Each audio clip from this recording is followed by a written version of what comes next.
ইলিশ মাছের কাঁটা ভালো, চিংড়ি মাছের টক, 7 টাকাতে কিনবে লোকে, গিলবে গবা গপ, গিলবে গবা গপ, গিলবে গবা গপ।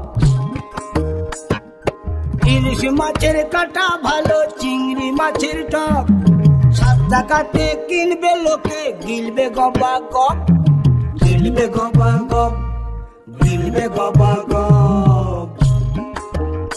ও তোর কচি পোনা,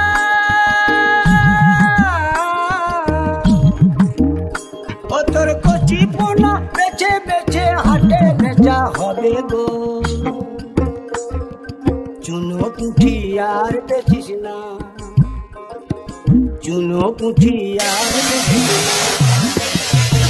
ও 30 টাকা কেজি মাছ বাবু পেয়ে খাবে গো। জল দিয়ে বেশি করিস না, 8টা বাজে দেরি করিস না, 8টা বাজে দেরি করিস না। ওটা সব কি আছে?